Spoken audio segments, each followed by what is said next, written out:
पिछले सबक में हम लोगों ने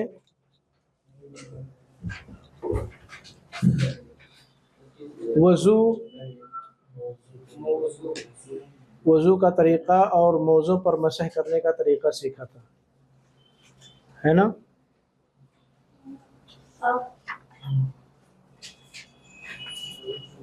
मोज़ा को अरबी ज़ुबान में क्या बोलते हैं?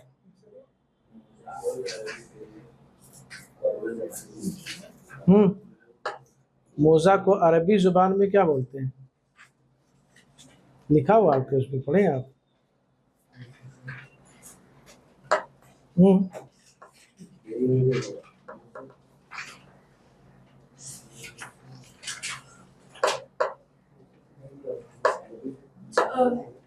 चमड़े वाले को बहुत मेहनत से ढूंढे हैं आप, है ना।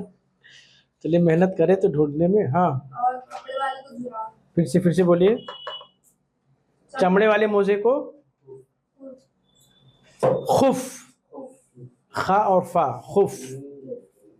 और कपड़े वाले को है जौरब, जौरब, खुफ और जौरब बोलते हैं, ठीक है ना।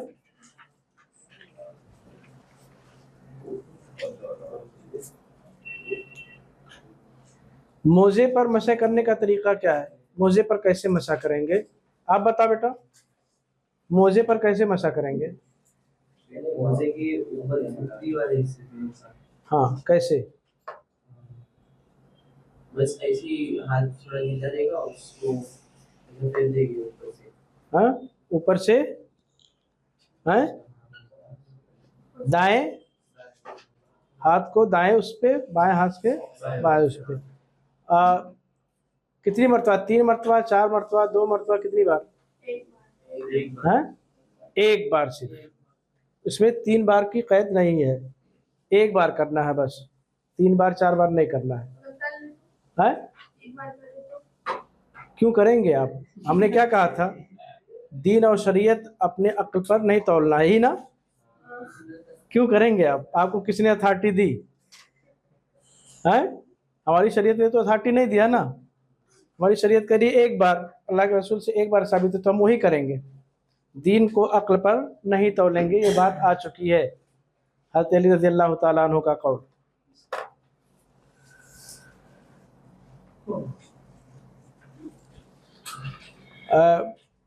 अभी जोहर का टाइम होने वाला है, मैं सुबह घर से निकल रहा था, मोजा पहन लिया है। जोहर का टाइम हो गया, मुझे वज़ू करना है, तो मैं वज़ू कैसे करूँगा? उस पर मसह करूँगा या नहीं करूँगा? उसका तरीका क्या होगा? मैं घर से निकल रहा था, यहाँ आ रहा था, हाँ, मोज़ा पहना, चले आया, अब जोहर का टाइम होने वाला है, मुझे नमाज़ पढ़नी है, मुझको वज़ू करना है, ठीक है। तो वज़ू करने का तरीका क्या हुआ? मोज़ा मैं पहने हुए हूँ, आप तरीका बताइए। आप ही को पूछ रहा हूँ। हाँ, समझ गए ना? क्वेश्चन समझे ना? है? हाँ, है? क्यों मैं मोजा उतारूंगा? हाँ, ये तो मुझे जानने का था, ठीक है। क्यों वज़ू आप करते वक्त क्यों मोजा निकालेंगे अभी? आप नहीं। हाँ,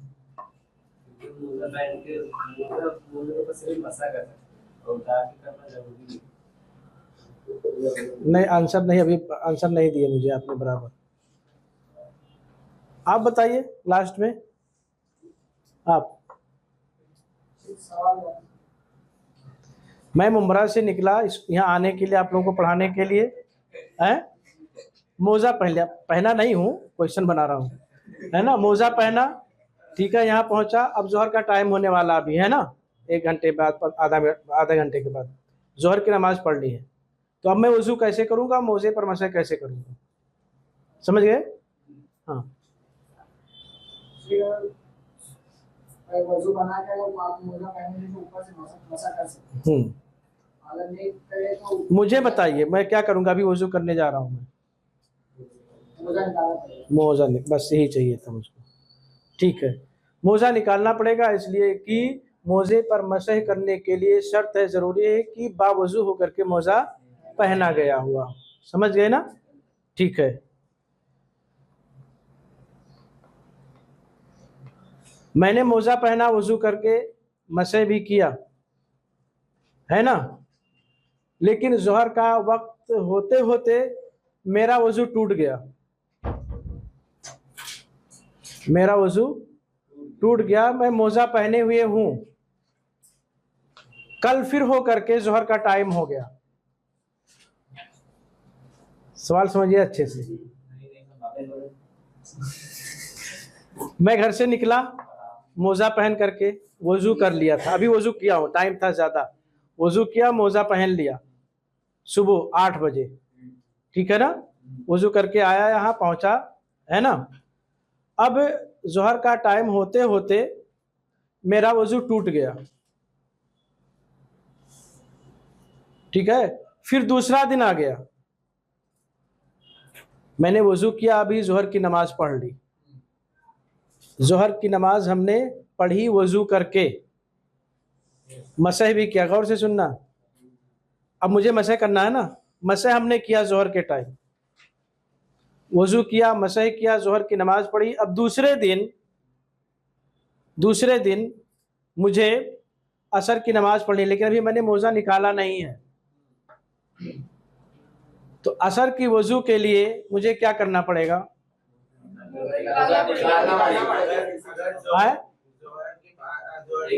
असर की बात मैं कर रहा हूँ, लेकिन जोहर से पहले आपके नहीं, हमने अभी कुछ भी, अभी हमने डायरेक्ट बात करी क्या? असर की।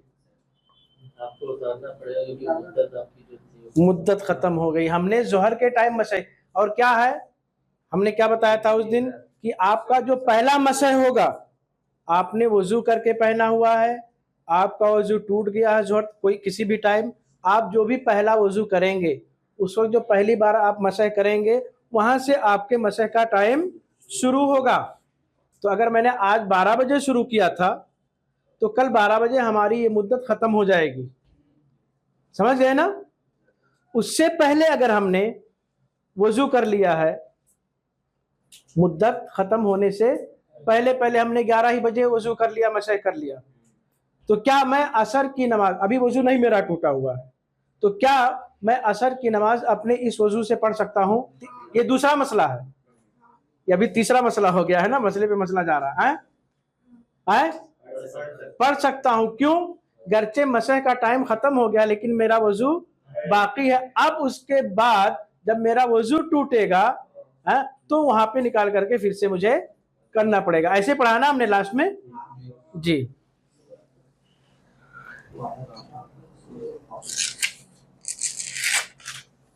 ठीक है,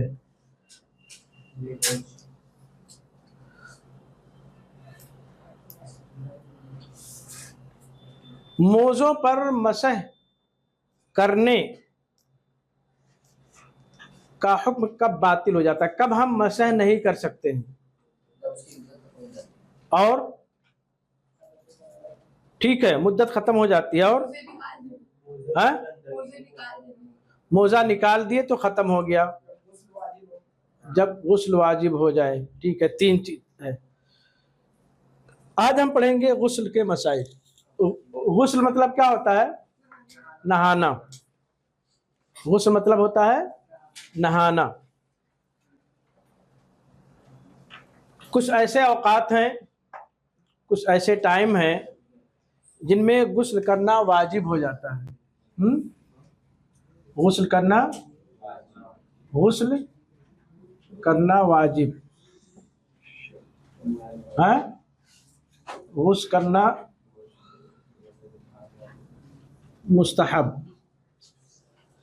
मुस्तहब मतलब करोगे तो सवाब मिलेगा, नहीं करोगे तो गुनाह नहीं मिलेगा, यही ना। और वाजिब मतलब आपको करना ही करना है, अगर नहीं करोगे आप वो तो आप गुनहगार होगे, और उसके अलावा जो भी आपकी इबादत होगी वो आपकी इबादत होगी ही नहीं, मानी नहीं जाएगी। इसलिए कि आप जब गुस्ल नहीं माना जाएगा तो वज़ू नहीं मानी जाएगी, वज़ू नहीं है तो फिर वज़ू के ज़रिए जो आपकी इबादत होती है वो इबादत भी नहीं मानी जाएगी, यही ना। तो गुस्ल कब कब वाजिब हो जाता है गुस्ल करना। तकरीबन यहाँ आपको एक बुक में शीट में 5 ऐसी जगह हैं, 5 ऐसे औकात हैं, 5 ऐसे टाइम्स हैं, 5 ऐसे टाइम हैं जिसमें गुस्ल करना वाजिब हो जाता है। आप लोग सही नहीं देख पा रहे हैं, 5 ही मुस्तहब भी है 5 और वाजिब भी 5 है, बराबर नहीं देख पा रहे आप लोग। अभी बात आएगी तो कहोगे हाँ ठीक है 5 ही है। नंबरिंग भी देखिए आप, 5 ही है बेटा, है नहीं नहीं 5 है, ठीक है। चलिए हमारे यहाँ तो 5 है, और जो लास्ट वाला है वाजिब नहीं भी बात आएगी। नंबरिंग हो सकता है आपके यहाँ फिर हो गया हो। पहली चीज कि आदमी पर उसके शर्मगाह से, है ना, जो सबीलैन है, पाखाने का रास्ता है, पेशाब का रास्ता है, ठीक है ना। पेशाब के रास्ते से, आपके पेशाब के रास्ते से पेशाब भी निकलेगा, है ना, मनी भी आएगी, वदी भी आएगी और मज़ी भी आएगी। ये 4 चीजें आमतौर पे होती हैं। इसको हम पहले समझें। मनी कहते हैं जो शहवत के साथ, ख्वाहिश के साथ और वो यानी उछल के निकलता है, ये चीज़ याद रखिए, तो उसको मनी बोलते हैं, है ना। अगर ये कैफियत है निकलने की तो गुस्ल वाजिब होगा, मनी के निकलने पर गुस्ल वाजिब होगा। कैफियत हमने बता दी निकलने की।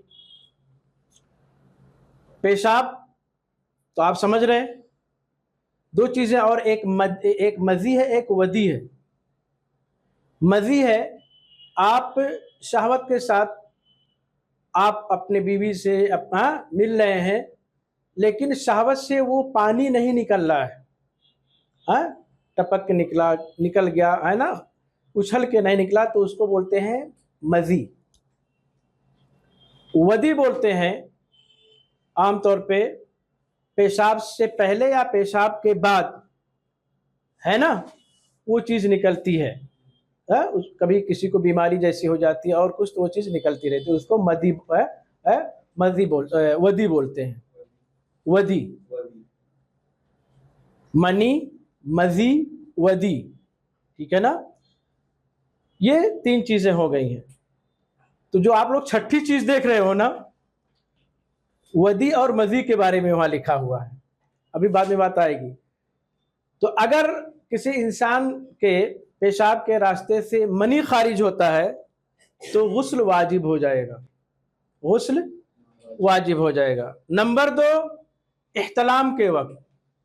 एहतलाम का मतलब ये होता है कि आप बेखौफ सो रहे हैं, आपने कोई ख्वाब देखा, सपना देखा, उसमें आपके पेशाब के रास्ते से वही मनी वाली कैफियत हुई,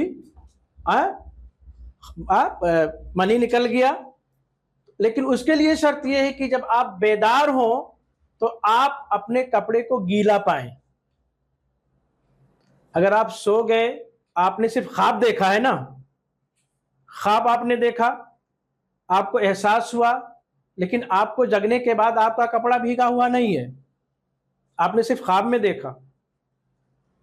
हाँ, अगर जगने के बाद आपका कपड़ा भीग गया है, आपको एहसास हो रहा है, फील हो रहा है, चाहे हल्का सा भी सही, तो उस वक्त भी गुस्ल करना वाजिब हो जाएगा। नंबर 3, अपने बीवी से मिलने के बाद, है ना, सोहबत के साथ अपने बीवी के से मिलने के बाद भी गुस्ल वाजिब हो जाएगा। यहाँ देखिए, यहाँ लफ्ज़ जेमा का लफ्ज़ लिखा हुआ है। जेमा मतलब ये कि आप ख्वाहिश के साथ अपनी बीवी के साथ मिले हो और मनी का इखराज हुआ हो, ठीक है ना। नंबर 3, ये औरतों के साथ खास है। अभी जो बात हुई ये सबके लिए खास है ना, मर्द औरत सब बराबर हैं दोनों। हैज़, औरतों का कुछ खास टाइम होता है, पीरियड होता है, किसी औरत का 3 दिन, किसी का 4, किसी का 7 तक, उनके खास पार्ट से खून निकलता है, कुछ दिनों तक, ये अल्लाह की हिकमत है ना। तो इन अय्याम में वो नापाक हो जाती हैं। ये ख़त्म हो जाने के बाद, खून बंद हो जाने के बाद मुकम्मल तौर पर औरतों पर गुस्ल करना वाजिब हो जाता है। इसी तरीके से निफास के अय्याम, निफास बोलते हैं कि बच्चे की विलादत, पैदाइश के बाद औरतों के ख़ास पार्ट से खून आता है। तो ये तकरीबन इसका जो टाइम शरीयत ने मुतय्यन किया है 40 दिन तक है ना। तो अब ये 40 दिन का वक्फा ख़त्म हो जाने के बाद, ये 40 दिन तक औरतें नापाक होती हैं। इसलिए शरीयत ने हैज़ और निफास की सूरत में औरतों से नमाज को भी माफ़ कर दिया है, रोज़ा भी माफ़ है, लेकिन रोज़ा बाद में कंप्लीट करना रहेगा, नमाज को कंप्लीट नहीं करना है। 40 दिन ख़त्म हो जाने के बाद जब खून आना बंद हो जाएगा, तो उस वक्त 40 दिन के बाद गोया कि निफास ख़त्म हो जाने के बाद गुस्ल वाजिब हो जाएगा पाकी हासिल करने के लिए। 40 दिन से पहले किसी को बंद हो जाता है? नहीं, 40 दिन तक का इंतज़ार करना पड़ेगा, वो शरीयत ने मुतय्यन कर रखा है। बीच में नमाज पढ़ी तो क्या साथ में? नहीं पढ़ेंगी ना, क्यों पढ़ेंगी, काहे को पढ़ेंगे आप? 40 दिन आप अभी नापाक हैं, आप नमाज बोलो मैं नमाज पढ़ूंगा तो क्यों पढ़ेंगे आप? हाँ 40 दिन। नहीं, मैंने ऐसा सुना हो कि 40 दिन से पहले हो रहा है तो वो गुस्ल करे और अपना स्टार्ट करे। अगर उससे पहले अगर नहीं, मेरे इल्म के हद तक मैं ये जानता हूँ कि शरीयत ने जो मुतय्यन कर रखा है वहाँ तक आपको इंतज़ार करना, उसके बाद। अब ये आप कह सकते हैं कि अगर 40 दिन के बाद भी किसी को आता है तो वो घरचे आता है, वो अपना एहतमाम करके, है ना, कोई चीज़ लगा करके बहरहाल, ताकि खून उसी पे टिका रहे, वो नमाज पढ़ेगी। वहाँ से उसको नमाज पढ़ना 40 दिन के बाद, घरचे नहीं रुक रहा तो वो एक बीमारी शुमार की जाएगी, वह कि कोई बीमारी हो उसको, वो इलाज कराए, समझे ना। इसी तरीके से अगर कोई औरत है, पीरियड उसको आ रहा है, टाइम पर नहीं आ रहा है, 1 महीने पे आना चाहिए, 15 दिन पे आ गया है, तो वो बीमारी है। तो ये 15 दिन के दरमियान जो आया है, वो अगर आ रहा है टाइम से पहले, तो वो बीमारी है, उसके आने से उसकी नमाज बंद नहीं होगी, समझ गए ना। है जैसे टाइम पीरियड है, हाँ, और उसके टाइम पीरियड के बाद आ रहा है, वो भी बीमारी है, तो अगर वो जब आएगा तो उसमें भी नमाज पढ़ना रहेगा। तो वो बीमारी हो, इलाज कराए। जैसे मान लीजिए 1 महीने पे आना चाहिए, 1.5 महीने पे आया, तो उसकी वो बीमारी है, उसका इलाज कराए हो। तो उसमें नमाज पढ़ना चाहिए। मेरे इल्म के हद तक पढ़ना चाहिए, अल्लाह वालम। इसी तरीके से मरे हुए शख्स, मुर्दार शख्स को गुस्ल देना ये वाजिब है, पर जो मर गया बंदा वो नहीं, जो मर चुका है उसके अक़रबा वाइज़ा पर वाजिब है कि वो मरे हुए अपने अक़रबा, अपने करीबी शख्स को वो गुस्ल दें, बगैर गुस्ल के दफन ना करें, ये वाजिब है ना। तो ये 5 हो गई है?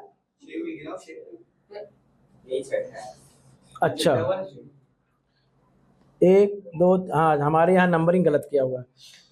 मज़ी या वदी हमने बता दिया ना शुरू में, मज़ी या वदी खारिज होने से उसको धोकर वज़ू करना है, इस पर गुस्ल वाजिब नहीं है। और मज़ी और वदी किसे कहते हैं हमने आपको बता भी दिया है।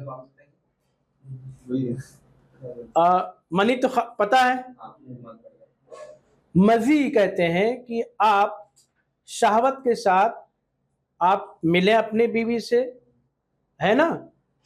शहवत यानी बीवी से मिलने के बाद की जो कैफियत होती है, मिलने से पहले की कैफियत, उस वक्त इंसान के या आदमी के अज़्वे ख़ास से है कुछ पानी जैसे निकलेगा, लेकिन वो झटके से नहीं निकलेगा, टपक के आएगा, तो उसको बोलते हैं मज़ी। और वदी किसको बोलते हैं? पेशाब करने से पहले, पेशाब करने के बाद यूं ही वो टपकता रहता है, कभी आएगा वो, उसको वदी बोलते हैं। तो इन दोनों के आने की सूरत में, निकलने की सूरत में गुस्ल वाजिब नहीं होगा, बल्कि उसको आप उस जगह को आप साफ करोगे, धुलोगे और वजू करके आप नमाज पढ़ सकते हो। हाँ वदी जो है वो बीमारी है क्या? हाँ बीमारी है, बीमारी है, वदी बीमारी है। बीमारी। मजी और वदी जो आप लास्ट वाला पॉइंट है, ये दोनों की खाली जो है कपड़े नापाक होते हैं। कपड़ों को धुलना पड़ता उसको धुल करके आप, यहाँ बताना, उसको धुल करके आप वजू करेंगे, नमाज पढ़ेंगे। है। आप बोले उसको बोले, कपड़ा नहीं बोले आप। वो जगह को, वो जगह कपड़ा जहाँ पे लगा हुआ है उसको धुल करके आप क्या करेंगे, वजू करके नमाज पढ़ेंगे। जी। मसनून गुस्ल क्या है?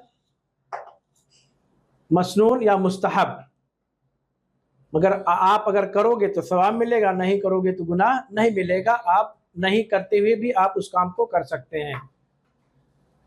जैसे जुमा का दिन है, टाइम नहीं मिला, आप कहीं सफ़र पे जा रहे थे, सुबह निकलना था, नहीं नहाए थे, ये था कि मैं वापस आ जाऊंगा, नहा लूंगा, इत्तेफाक से फंस गए कहीं, नहीं कर सके, तो जुमा के दिन वज़ू का गुस्ल करना ये मुस्तहब है, अच्छा अमल है, करना चाहिए। बल्कि बाज़ रिवायतों में आया है क्या है कि वाजिब का लफ्ज़ आया है। हाँ, गुस्ल यौमिल जुमअती वाजिबुन अला कुल्लि मुहतलिम, हर बालिग शख्स पर जुमा के दिन गुस्ल करना वाजिब है, ऐसा करके आया है। ठीक है ना। लेकिन उलमा ने इसको कहा कि ये क्या है, मसनून है, मुस्तहब है। हाँ, अगर आपके पास कोई मजबूरी नहीं है, कोई वो नहीं है, ऐसी सूरत में आपको वजू कर गुस्ल कर लेना ही चाहिए। लेकिन कहीं मजबूरी कोई आ गई, आपने इरादा किया था मैं लौट करके आऊँगा, गुस्ल करके फिर जाऊँगा, टाइम नहीं मिला, है ना। इसमें उलमा की इख्तिलाफ है। हाँ हाँ, ईदैन के लिए, ईद के दिन मुस्तहब मसनून तरीक़ा है कि आदमी गुस्ल करे, नया कपड़ा पहने, खुशबू लगाए, है ना। लेकिन अगर गुस्ल नहीं कर सका है तो भी कोई कबाहत नहीं है, वो ईद की नमाज पढ़ सकता है बग़ैर वज़ू किए हुए। शर्त यह है कि वो पाक हो, बग़ैर गुस्ल किए हुए, बग़ैर गुस्ल किए हुए वो नमाज पढ़ सकता है ईद की, है ना। शर्त यह है कि वो पाक हो। अभी पहले बात आई थी, मय्यत को गुस्ल देना ये वाजिब है, पर जो जिंदा रहेंगे वही गुस्ल देंगे। तो जिस बंदे ने गुस्ल दिलाया है, नहलाया है ना, मुस्तहब है उसके लिए, मसनून है कि वो क्या करे, गुस्ल कर ले। उसको नहलाने के बाद, मय्यत को नहलाने के बाद, है ना, वो खुद जाए और गुस्ल कर ले, नहा ले, फिर उसको कब्रिस्तान के लिए, जनाजे के लिए लेके जाया जाए। ये मुस्तहब तरीक़ा है। हाँ कर, मुस्तहब, वाजिब नहीं है। इसी तरीके से हज या उम्रा का एहराम बांधने वाले के लिए, नियत करने वाले के लिए मुस्तहब है कि वो नहा करके, खुशबू लगा करके, हाँ, एहराम से पहले, एहराम की नियत और एहराम पहनने के बाद खुशबू भी नहीं लगाना है ना, पहले की बात है। हाँ, नहा वहा के आप खुशबू लगाएं पहले, उसके बाद जाएं, मीक़ात तक पहुँचें, फिर आप नियत करें, फिर आप आगे बढ़ें। एहराम की नियत करने के बाद फिर जो है उम्रे या हज की नियत करने के बाद आपको खुशबू वगैरह नहीं लगाना है। तो ये मुस्तहब चीज़ है, मुस्तहब अमल है कि आप जब एहराम की नियत करें या एहराम का कपड़ा पहने तो आप उससे पहले नहा लिया करें। पांचवी चीज़ है, कोई नॉन मुस्लिम अगर मुसलमान होता है ना, तो उसे चाहिए कि वो गुस्ल करे पहले, फिर शहादतैन का इकरार करे, है ना, शहादतैन पढ़े अपनी ज़ुबान से, है ना, अशहदु अल्ला इलाहा इल्लल्लाह का इकरार करे, रसूल की रसालत का इकरार करे और दायरे इस्लाम में दाखिल हुए। मुस्तहब अमल है, वाजिब नहीं है। गुस्ल के लिए पानी ना मिले या पानी को हासिल करने में कोई मजबूरी हो पानी इस्तेमाल करने में, तो क्या करेगा? दूसरी शक्ल क्या है? तयम्मुम कर लेगा, काफ़ी होगा। आप पर गुस्ल वाजिब हो गया। आप किसी ऐसी जगह पे हैं कि वहाँ पानी ही नहीं मैसर है, पानी नहीं मिल रहा है, ऐसी सूरत में आपको के लिए तयम्मुम काफ़ी हो जाएगा। दूसरी चीज़ जो कहा मजबूरी है, अभी आएगी बात, तयम्मुम की भी बात आएगी इंशाल्लाह। ये सेम चीज ठंडी इलाकों में भी होगी ना, है ठंडी जगह जाके ठंडी ज्यादा रहती है। अब आएगी हाँ हाँ। तो तयम्मुम के लिए दो चीज़ क्या है, एक तो पानी ना हो, आपने तलाशा ढूंढा कहीं पानी नहीं मिला, कैस साली है। दूसरी चीज़ क्या है, मजबूरी की शक्ल में। दो चीज़ है ना, आपने ढूंढा पानी नहीं मिला, दूसरी चीज़ है कि पानी है लेकिन आप उसे इस्तेमाल करने से मजबूर हैं, कासिर है, नहीं कर सकते हैं। जैसे मिसाल के तौर पे सिर्फ आधा बोतल पानी है, इस पानी के अलावा और कोई दूसरा पानी है ही नहीं, और आप किसी ऐसी जगह पे हैं कि आपको मतलब वहाँ ज़्यादा देर तक टिकना है, 2 दिन 3 दिन 4 दिन या ज़्यादा देर तक, और दूसरा और कोई पानी नहीं है, और आप अल्हम्दुलिल्लाह नमाज भी पढ़ रहे हैं, नमाजी हैं, नमाज का टाइम हो रहा है, तो ऐसी सूरत में क्या करेंगे? इतना पानी है, आधा बोतल, इस पानी से आप वज़ू करेंगे या इसको बचा करके रखेंगे कि हमें पीने के लिए ज़रूरत पड़ सकती है, हमें 3-4 दिन रहना है, बचा के रखेंगे। ऐसी सूरत में आप क्या करेंगे? तयम्मुम करेंगे। पानी मौजूद है, पानी मौजूद है लेकिन आपको बहुत सख्त बुखार हो गया है, डॉक्टर ने कहा कि अगर आप पानी यूज़ करोगे तो आपकी जान भी जा सकती है, मज़ीद बीमारी में इजाफा हो सकता है, आप और बीमार हो सकते हो। डॉक्टर ने अगर कहा कि पानी इस्तेमाल मत करना वरना मामला और गंभीर हो जाएगा, तो ऐसी सूरत में भी आप पानी के होते हुए क्या करेंगे? तयम्मुम करेंगे। ठीक है, समझ गए ना? ये मजबूरी और एक वो है।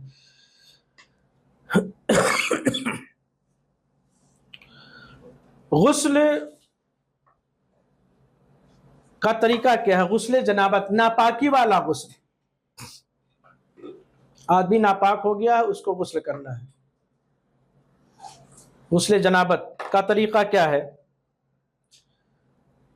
गुस्ल जनाबत का तरीका है कि आदमी पहले जहाँ भी गुस्ल करना है उसको, जहाँ से भी शुरुआत करनी है, गांव में तो लोग कहीं कहीं चले जाते हैं ना, तालाब में भी और कहीं, हाँ, नल पे कोई चला गया, नल चला के हैं, कोई और कहीं गया, बाथरूम में यहाँ जाते शहर में, तो तरीका यह है कि पहले आदमी अपने दोनों हाथों को धुले। ठीक है, गुस्ल जनाबत, दोनों हाथों को आदमी पहले धुले, उसके बाद दाहिने हाथ से पानी डाले बाएं हाथ पर, और बाएं हाथ को अपने शर्मगाह तक ले जाए और अपने शर्मगाह की क्या करे? सफाई करे। ठीक है, शर्मगाह की सफाई आपने कर लिया, फिर जिस तरीके से नमाज के लिए आप वज़ू करते हैं उस तरीके से आप वज़ू करेंगे। वज़ू करने के बाद फिर आप पानी को अपने सर पे डालेंगे और अपने उंगलियों से पानी के जड़ों तक पहुंचाएंगे पानी को। पानी तो ऐसे नहाते हैं तो पहुंच ही जाता है, लेकिन उंगलियों का गोया कि सर के बाल के अंदर खिराल जैसे करेंगे, है ना, ताकि कोई हिस्सा बाकी ना रह जाए। आमतौर पे बाकी कहाँ रहता है, लेकिन शरीयत ने एहतियात किया, कितना बताया है, हर एक चीज़ खोल खोल के बताया। आपने सर भिगो लिया, फिर उसके बाद 3 मरतबा आप सर पे पानी डालेंगे। अल्लाह के रसूल का तरीक़ा यही था। सर भीग गया आपका, सर भिगोने के बाद आप 3 मरतबा वापस सर पे पानी डालेंगे, फिर सारे बदन को पानी से भिगोएंगे, फिर आप नहाएंगे, साबुन लगाएंगे, जो भी हो। फिर आखिर में, सही बुखारी मुस्लिम की रिवायत, आखिर में निकलने से पहले पहले क्या करेंगे? हम लोग निकलने जा रहे थे, निकलने के बाद भी आ गई, है ना। निकलने से पहले पहले आप अपने पाँव को, दोनों पाँव को धुलेंगे, फिर बाहर निकल जाएंगे, या गुस्ल का काम तमाम हो जाएगा। ये गुस्ले जनाबत का तरीक़ा है। कौन बताएंगे अभी? गुस्ले जनाबत का तरीक़ा कौन बताएंगे? नापाकी वाला गुस्ल बताइए, गलती करेंगे तो क्या हुआ बताइए। बंद कर दीजिए उसको। हाँ पहले दोनों हाथ तो धोएंगे जी, फिर लेफ्ट साइड से, हाँ हाँ बाएं हाथ से हाँ। गरम हाथ को साफ करेंगे हाँ। गंदगी को। हम्म, फिर इसके बाद में वजू करेंगे। बंद कर दीजिए उसको। हाँ इससे वजू करते हैं। हाँ हाँ, उसके बाद वजू करेंगे, जैसे वजू नमाज करेंगे। के लिए वजू ठीक ठीक, करते हैं। वजू करेंगे। हाँ फिर नमाज के वजू करने के बाद में तो उंगलियों से हाँ, सर पे पानी डालेंगे और सर पे पानी सर का ख्याल करेंगे। समझो, उंगली अंदर चला करके पूरे सर के बालों के तह तक पानी पहुंचाने की कोशिश करेंगे। हाँ, फिर इसके बाद पूरे बालों पे पानी डालेंगे, 3 मरतबा पूरे सर पे। पानी डालेंगे। हाँ, फिर इसके बाद अपने पूरे दाएं साइड पानी डालेंगे 3 बार। पूरे बदन पे पानी डालेंगे, भिगोएंगे, नहाएंगे आप, फिर साबुन वगैरह लगाएंगे, जो भी है, नई साबुन है तो ऐसे नहाएंगे, जो भी है। फिर इसके बाद पूरे बदन में पानी डालने के बाद हाँ, हो गया। आखिरी अमल, आखिरी अमल जब निकलेंगे तो पैर निकलते वक्त अपने पाँव पर पानी डाल के निकल जाएंगे। ये गुस्ले जनाबत का तरीक़ा है। हाँ ऐसे ही नहाने से है, नॉर्मल नहाने क्यों नहाएंगे? आपको बताया जा रहा है तरीक़ा तो गुस्ल नहीं होगा, है। गुस्ल नहीं होगा। शेख 3 बार बाएं तरफ से और 3 बार दाएं तरफ से पानी डाले तो अच्छी बात है, अल्लाह के रसूल दाएं जानिब से हर काम शुरू करते थे। वही 3 बार यहाँ से 3 बार यहाँ से सर पे पानी डालने के बाद फिर राइट साइड फिर लेफ्ट साइड। कोई बात नहीं है, लेकिन हाँ कर सकते हैं, लेकिन जिसकी वजाहत अल्लाह के रसूल दाएं जानिब से शुरू करते थे, आप दाएं जानिब से डाल रहे हैं अपने दाएं कंधे पे। फिर सारे बदन पर पानी डालते हाँ, सारे बदन पे तो पानी डालना है। आप सर पे डालोगे सब जगह जाएगा, जब डाल दी तो सब जगह जाएगा इंशाल्लाह। जैसे मान लीजिए शावर, हाँ, तो उसमें कैसी कैफियत है कि वो पानी से खाली बदन भिगा दो कि उसमें नहीं नहीं, ये अमल करके फिर आप भिगोइए जितना भिगाना है। ये अमल करके आप शावर को हल्का कीजिए, पानी गिरेगा है, पानी गिरेगा हल्का हल्का, आप वो अमल कीजिए जो बताया गया है। शावर है तो भी पैर धोने की जो बात है शेख, मतलब वो स्टार्ट एंड की जगह में स्टार्टिंग से वसूल करो तभी तभी पैर धो सकते हो ना। नहीं नहीं, देखिए तरीका बताया गया कि ऐसे ऐसे करना है, लास्ट में पाँव को धुलना है। हाँ देखिए, आप सही बुखारी की रवायत है, मुस्लिम की रवायत है। उलमा कहते वो टाइम में मिट्टी का उसमें रहता था, मिट्टी चिपक जाती थी पैर में, इसलिए वो लोग आखिरी में सर उतार देते थे। अभी का जो फर्निश वाला है वो तो हमारी अकली दलील है ना, कि हो सकता है कि उस वक्त लकड़ी वगैरह भी रहती थी, चमड़ा वगैरह भी रहता था, उस पर भी खड़े होकर के वजू कर सकते थे। ये भी हम सोच सकते हैं, जैसे उधर सोच है वैसे ये भी हम सोच सकते हैं ना। हो सकने की बात पता नहीं क्या क्या हो सकता है, लेकिन जो तरीका है इस पे लास्ट में हम पैर धुलें, वजू करके तो वो टाइम में पैर नहीं धोएंगे और आखिरी में पैर आखिर में पैर धुल के निकल जाएंगे। आपका ये वजू बाकी रहेगा, बशर्ते कि आपने अपने शर्मगाह को बगैर किसी कपड़े के हायल हुए अगर आपने टच कर दिया, छू लिया है तो वजू टूट जाएगा। अगर आपने टच नहीं किया है, कपड़े के ऊपर से टच किया, तो आपका वजू बाकी रहेगा। इस वजू से आप नमाज पढ़ सकते हैं। और वजू की रिगार्डिंग वही चीज करते पहले गुस्ल के रिगार्डिंग, ये अगर कोई शख्स नदी किनारे गुस्ल ले रहा है तो मतलब मुंह में कुल्ली करेगा, नाक में पानी डाल के डायरेक्ट कूद जाएगा, तो उसका वो टाइम में गुस्ल होगा। ये बात सही है? वो कूद के बाहर आएगा तो गुस्ल मैं सुना ये नाक कुल्ली किया उसने और नाक में पानी डाला, दो जगह साफ हो गई और डायरेक्ट पानी में कूद गया, पूरी बॉडी में पानी मसह किया, हाथ धुला, हाँ मतलब सब किया, मतलब तो पानी में कूद गया डायरेक्ट, सब उसने किया ना, सिर्फ पैर धुलने वाला काम नहीं किया तो वैसे भी गुस्ल हो जाएगा ना, हो जाएगा। उसने पानी डाला ना, पूरा दाएं साइड वाला डायरेक्ट कूद गया। उसने वजू किया ना, वजू किया या नहीं किया? नहीं नहीं, वजू तो करना ही है, नहीं वजू तो करना है। हाँ, ये जो दूसरे अमल हैं, वजू करने के अलावा जो दूसरे अमल है, सर पे पानी डालना है, यहाँ डालना है, वो सब नहीं। लेकिन ये जो वजू है, वजू उसको करना, वजू का तरीका करना है, जैसे वजू करना। आप सुनते नहीं बराबर। आखिर में पाँव धोना है, सही बुखारी और मुस्लिम के। ये वजू के अरकान वाले ही पैर है क्या? ये सवाल है। आए वजू के अरकान में जो लास्ट में पैर होते हैं वही लास्ट में करता है। जब निकलते टॉयलेट हाँ से हाँ तो एक वजू करते वक्त सर का मस्से के बदले ये जो पानी डाल रहे हैं वो है नहीं नहीं नहीं, वो अलग है। मसला भी आप देखिए देखिए यहाँ पे क्या आपने देखा नहीं बराबर, वजू का तरीका आपने बराबर देखा नहीं, सुना नहीं। ये सब करने के बाद क्या है, वजू करना है, हाँ वजू करना है। फिर हम्म जो शर्मगाह धो रहे हैं वजू करने से पहले, देखिए तीसरे नंबर पे देखो क्या लिखा हुआ है, फिर नमाज की तरह वजू करते। तो गोया कि ये सब करने के बाद आपको नमाज के लिए जैसे वजू करते वैसे करना है, ठीक है। वही जगह पे जहाँ वजू करना है वहाँ पर नहीं धो सकते, हाँ जगह बदलना है वजू की। सेम जगह पे पैर नहीं धो सकते। देखिए आपको धोना है। वही चीज हो सकती है कि हो सकता है वो चीज वहां जगह भीग जाती रही होगी, कचरा लगने का डर रहता होगा, बाहर निकल करके करते थे। तो आप जहाँ नहा रहे हैं हट करके कर सकते हैं, वहाँ आपका पानी तो यहाँ रुकने वाला नहीं, सब चले जाता है ना। आपको लास्ट में जो है पैर धुल करके निकल आना, ऐसा नहीं बाथरूम के बाहर निकल के वो पैर डालना है। लास्ट जो आपका काम होगा, आपका लास्ट वाला जो अमल होगा पैर धुलने का होगा। हाँ लेकिन उसमें नहीं हटके धोना चाहिए, नहीं हटेगी तो चलेगा, दौड़ेगा इंशाल्लाह। इसलिए कि वही चीज इस बाथरूम की जैसे वो बाथरूम वहाँ का उस वक्त का नहीं रहता था, है ना। तो वो एहतियातन वो रहा हो, हाँ कि दोबारा जो है फिर गंदगी ना लग जाए, जमीन भीगी हुई है मिट्टी ना आ जाए तो हट के। यहाँ तो ऐसा कोई मसला है नहीं।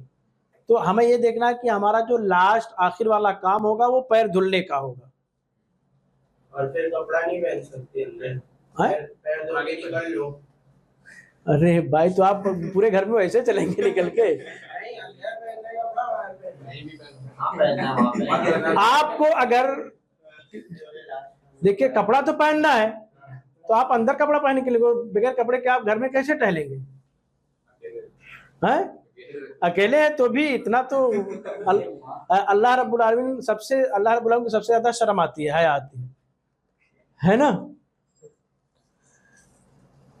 ठीक है, नीचे देखिए आप लोग। आयशा रज़ी अल्लाह अन्हा से रिवायत है कि अस्मा बिनते शकल रज़ी अल्लाह अन्हा, देखिए अंसार की औरतें या हमारे असलाफ या हमारी उम्महातुल मोमिनीन या सहाबियात, शरई मामलात में शर्म नहीं आता था उनको, हाँ यानी किस हद तक सवाल करते जाती थी, पूछते जाती थी। नहीं समझ में आ रहा फिर भी पूछ रहे, जब तक कि समझ में नहीं आ जाता था बार बार पूछ रहे, अल्लाह के रसूल से बार बार पूछ रहे। हज़रत आयशा को कहना पड़ा कि देखिए अंसार की औरतें कितनी हैं कि वो दीनी मामलात में, दीनी मामलात के तह तक जाने के लिए उनको शर्म नहीं आती है, मामला कैसा भी क्यों ना हो, मसाइल कैसे भी क्यों ना हो। आयशा रज़ी अल्लाह अन्हा कहते हैं कि अस्मा बिनत शकल रज़ी अल्लाह अन्हा ने नबी करीम सल्लल्लाहु अलैहि वसल्लम से गुस्ले हैज़ का तरीका पूछा। हैज़ के बारे में बता दिया हमने क्या होता है। तो आप सल्लल्लाहु अलैहि वसल्लम ने फरमाया पानी में बैरी के पत्ते डालकर अच्छी तरह पाक करें। यानी पानी में, ये मसनून तरीका है, वाजिब नहीं समझना। अब तो केमिकल साबुन है, ये है वो है, तमाम चीज़ें चली है ना।